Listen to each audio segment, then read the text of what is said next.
एक गांव में भगवान दास नाम का एक आलसी और अंधविश्वासी आदमी रहता था।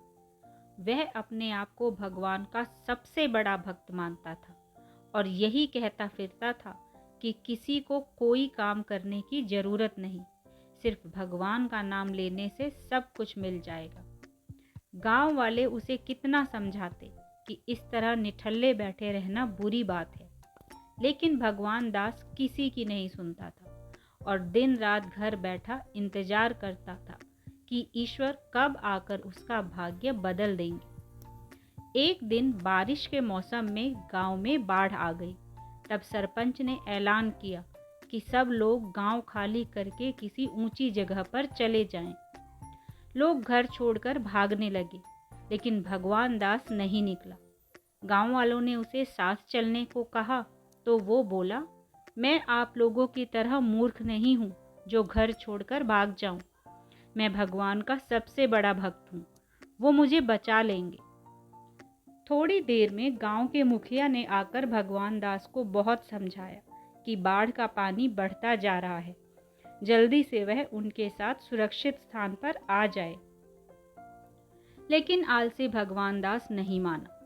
जब पानी घर में भर गया तो भगवान दास छत पर चढ़कर बैठ गया।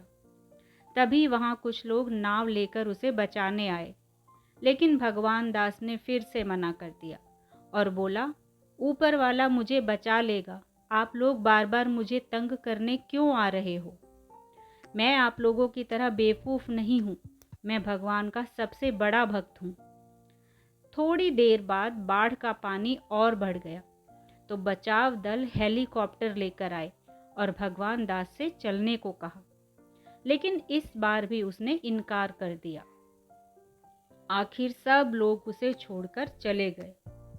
जब बाढ़ का पानी छत तक पहुंच गया तो वो बचाओ बचाओ चिल्लाने लगा, लेकिन कोई उसे बचाने नहीं आया और भगवान दास डूबकर मर गया।